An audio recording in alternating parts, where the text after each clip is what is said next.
Hey guys, another trailer reaction. This one is for episode 4 of Telltale's Batman The Enemy Within, technically season 2. It's been a while since I've done one of these, gotta get back into the rhythm, but let's get right into the reaction. Really excited for this episode, the penultimate episode of the second season, which has just been fantastic so far. I can't wait to see what happens. If you've watched my playthrough, you'll know that in the last episode, in episode 3, I got locked in one of Freeze's ice chambers, so it's going to be interesting to see, at least how in episode 4, how that kind of plays out, how I'm going to get out or how I'm going to escape, and how my relations with Harley and John Doe slash Joker are really going to unfold in this episode. We're going to really, hopefully, see a lot of that in the episode, but let's see what the trailer shows us.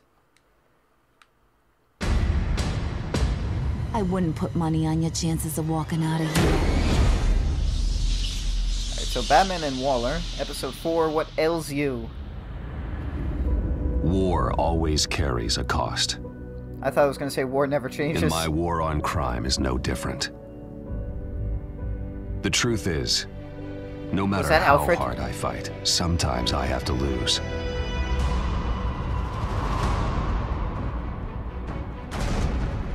Lotus. Avesta. Megavirus. Only one known survivor. Riddler. Harley's back is against the wall. If she has Riddler's blood, she'll be incredibly dangerous. I hardly know what she's going to do next. Harley? No. Director Waller. The time for talking is over. The only thing she understands is brute force. All squads move in! You steered me wrong at every turn! You could John? have prevented everything. I wouldn't put money on your chances of walking out of here. Okay, now we're just seeing a couple scenes that were already happening This before. is so exciting. The moment we've all been waiting for.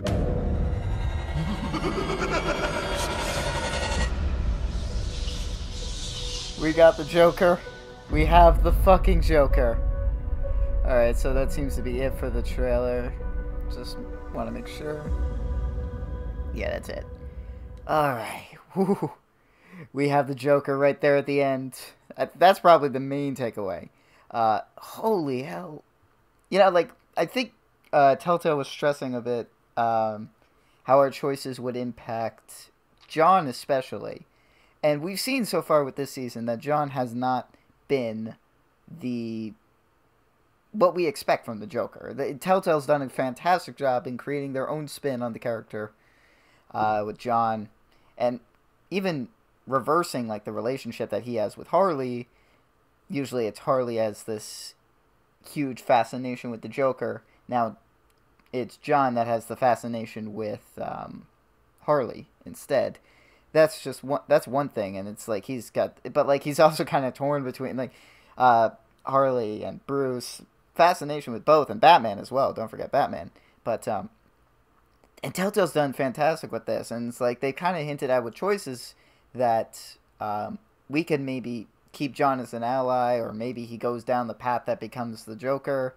We don't really I guess know how that's going to turn out. This one definitely hinted at him becoming the Joker, and it's definitely been seen in some of the screenshots or teasers and trailers at other points that John can become the Joker. Last trailer in episode 3, you had that one scene when they're in the cafe. He's like, there's this thing that's building up inside that wants out, and showing highlights of John slash Joker going laughing and going crazy, and then he just casually sips on his drink.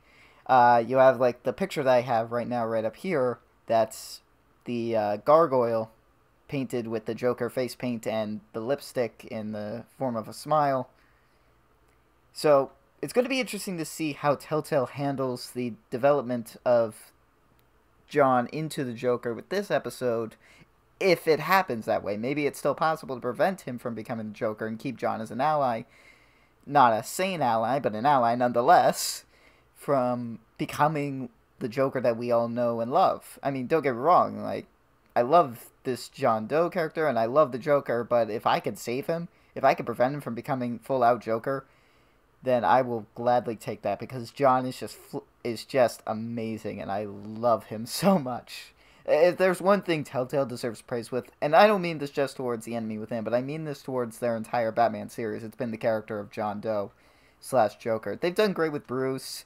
They've done great with Alfred as well, and another highlight has been Catwoman / Selena Kyle, but John Doe has just been fantastic with what they've done with his character, and how they've how we've seen him unfold in these situations, and be torn even a bit between, Harley and even Bruce a bit. I'm not hinting at, like, some romantic thing, like some people have, but what I am saying is that, like, there is this kind of torn thing between helping Bruce and getting in Harley's good graces, and maybe we'll see that a bit continue in episode 4, that eventually leads to him becoming the Joker, but we'll have the answers hopefully January 23rd. Let's go back and just kind of skim through this trailer, see if there's anything I missed, and look at anything else.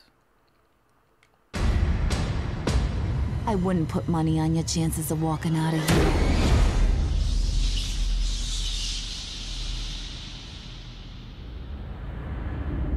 War always carries a cost. And my war on crime is no different. Oh, you know what? That reminds me of another thing. In the last episode as well, I did tell Tiffany, Lucius's daughter, that I am Batman. After 3 episodes of me saying, I gotta tell her that I'm Batman, she deserves to know, especially after Lucius died, we finally got the option only after she sent Gordon and his men on us. Thanks for that. But seriously though, Tiffany now knows that I'm Batman, which could put her at risk. That is a legitimate concern, is that now she's at risk. But at the same time, I think she could be a huge ally, and now that we kind of got back in her good graces in the fact that we've been truthful with her, I was expecting a bit more backlash, like, so it's your responsibility, you dragging my father into this that got him killed, but I am glad that she's more understanding and is actually showing a willingness to help out Bruce in his quest to stop the Pact from getting whatever is in Sanctus, or this Lotus group, this Lotus thing, Project Lotus. That's what it's called. I keep getting Sanctus and Lotus mixed up. I'm sorry, but it'll be interesting to see the role Tiffany plays later in this episode, as well as episode 5 mainly, because I feel like she's now a huge risk in the fact that we've told her. Maybe if we didn't tell her, she wouldn't be such a huge risk to our enemies. She'd be a risk in her own right to Bruce, but not to our enemies. Now she may be a bargaining chip or something. I don't know what role she's going to play, but I'm really that's definitely something to consider. This was another one. It looks like Alfred's hurt. They may go after the Pact. May, I guess, go after Bruce's home, or go after Alfred, because he's on the ground, obviously in pain. Now this could maybe just be a scene if in season 1 you. Well, actually, it doesn't really matter what choice you made in season 1. He's like this either way. After the events with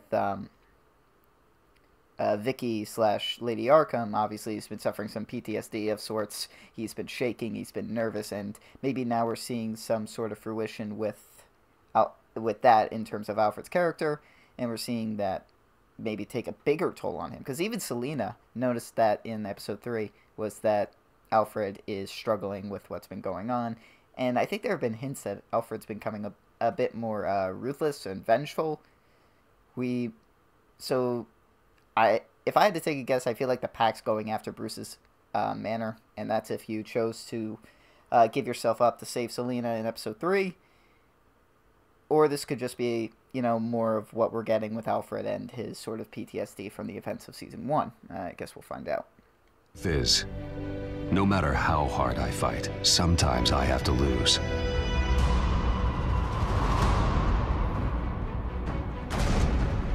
Lotus. Megavirus. Only one known survivor. Riddler. Harley's back is against the wall. If she has Riddler's blood, she'll be incredibly dangerous. Alright, so Avesta's playing a big role again. She hasn't really played a big role since episode 1. And that's when she was first introduced, interviewed Batman, interviewed Bruce, and then was taken hostage along with her partner in the Riddler's little scheme. In my playthrough, she's deaf. In episode 2, she's not really around. In episode 3, she's in it for a couple minutes when Waller is with Bruce in his headquarters, and she's got like this new hearing thing in her ear that allows her to hear. Obviously, much redundant. So either way, like her hearing's kind of back, I guess, with the technology. So that's good. Some people have been speculating as to who Avesta may be. If she could possibly be a turncoat like Vicky in season 1, and be sort of this secret hidden antagonist / villain. Possibly even Talia al Ghul was a theory that's been going around a lot. There's some merit to that theory, I think, if you ask me. And that could be a very interesting twist that if Telltale were to do that. That's an interesting route to go. There's definitely some legitimacy to it.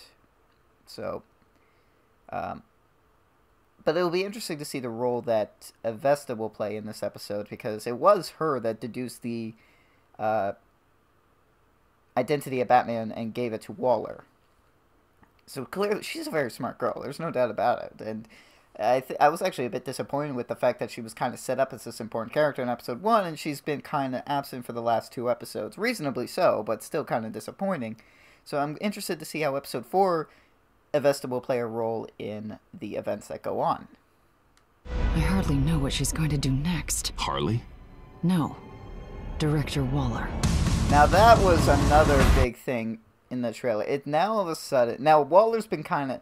Obviously the first 3 episodes have established a feud that's been between Gordon and Amanda Waller, and kind of put Bruce / Batman right in the middle of it. Mainly Batman. Now, episode 3 did more of a job to show how Waller may actually be on our good side and is actually a reformer within the agency to try and fix some of the mistakes that have happened, while Gordon was kind of more established as maybe a more villainous kind of guy. Well, not villainous, but a sense that he's not this holy angel Kenny figure from The Walking Dead. That, now... Because now you have Gordon going after Bruce, suspecting something, to the point where he came to Wayne Enterprises and even arrested Bruce.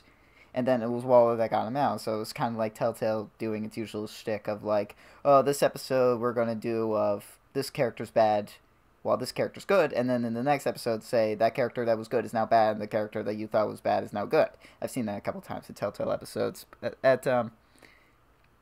So it's kind of like... Now it looks like it's pinning Waller as possibly this shady, mysterious figure again that wants to uncover Project Lotus, and maybe use it for her own gain, even though she's been established as a reformer. And Avesta showing her own concerns over what Waller could do, while the last episode kind of signified Waller as more of a helpful figure, while previous episodes kind of established her as a, mysterious... The usual Amanda Waller that we would expect, that we've seen in countless other Batman iterations before, whether they be comics, TV shows, movies, or... Has she really been in many video games? She was shown briefly in Arkham Origins at the end, and then there was that one movie that was released as a part of the Arkham universe with her in it, in the Suicide Squad, but... I can't really tell you. I didn't see that movie, and I didn't see the actual Suicide Squad movie from last year either, or 2 years ago, whenever that was. What was I talking about again? I don't even know. That's the trailer. The point, okay. So basically, there's still more to Waller that we don't really fully know about yet. Again, painting her again as this more morally gray character, while the episode before kind of painted her as more of, yeah, she's actually kind of good. This one is once again putting her in that morally gray kind of light. That there's some good things, but there's a lot of mysterious about her as well. The time for talking is over. The only thing she understands is brute force. All squads move in! You steered me wrong at every turn! You could have prevented everything. I wouldn't. So that scene right there with Alfred, again, something's going on with Alfred. That kind of points more towards the Pack going after him, more so than something being a result of what he's seen in season 1. It looks like he's almost dying to an extent. Like, either seriously hurt or dying. If he ends up dying, it's going to be interesting to see what kind of a role that has on Bruce. Because, especially in this world where, his parents were crime lords, basically, especially his father, Alfred has been established as even more of the parental figure than other incarnations. Now, Alfred's always been the influential figure in Batman/Bruce's life after the deaths of his parents, but in this one especially, it takes much more importance because of the fact of who Bruce's parents actually were, especially his father. Because other versions of Batman are obviously like, my parents were these great people, and this is my way of, through being Batman, upholding their legacy. And I think the Nolan movies did a good job of establishing that. This one takes the angle of like almost kind of fixing the wrongs, but Alfred taking a much more important role, even as, you know, setting Bruce on this path of being better than his parents and truly being a heroic figure while his parents were criminals. So him dying could have a huge impact on Bruce, even more so than in other versions.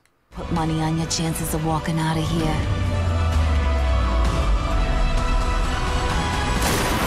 This is so exciting. The moment we've all been waiting for.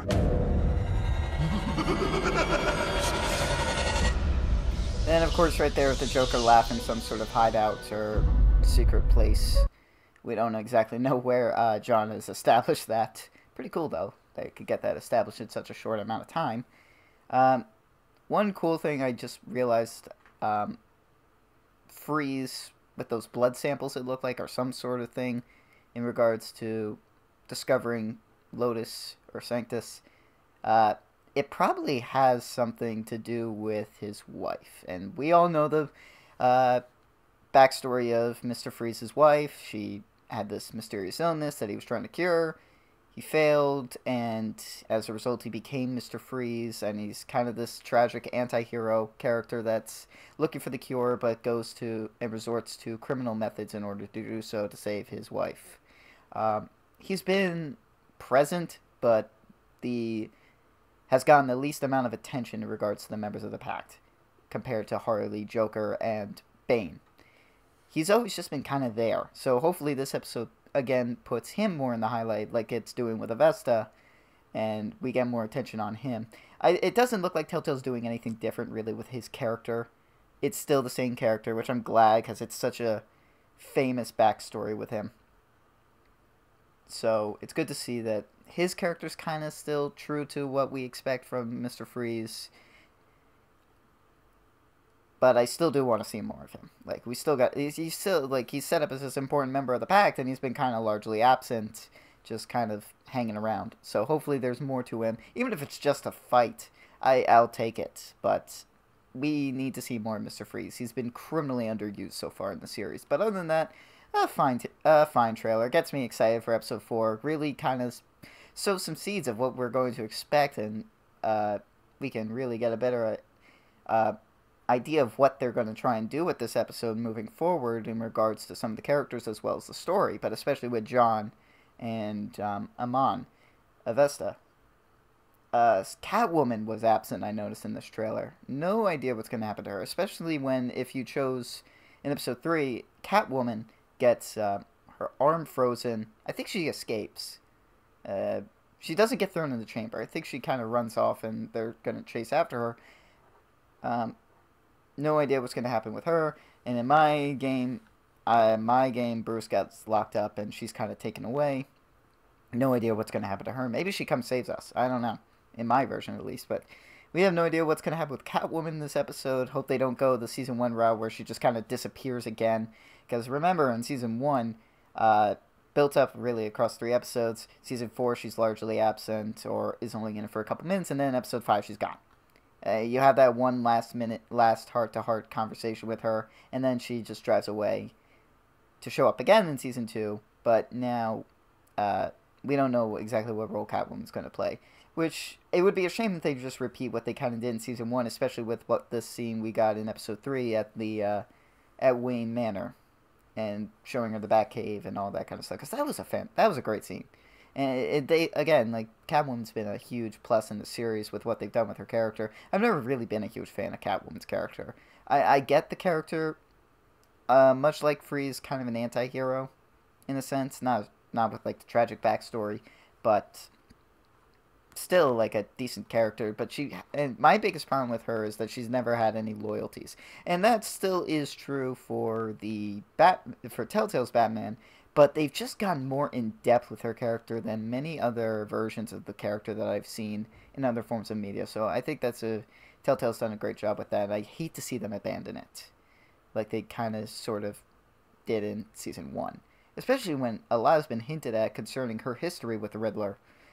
So we're just gonna have to wait and see how that is gonna play out. Episode 4, What Ails You, will be out on January 23rd. Is that correct? Yeah, January 23rd.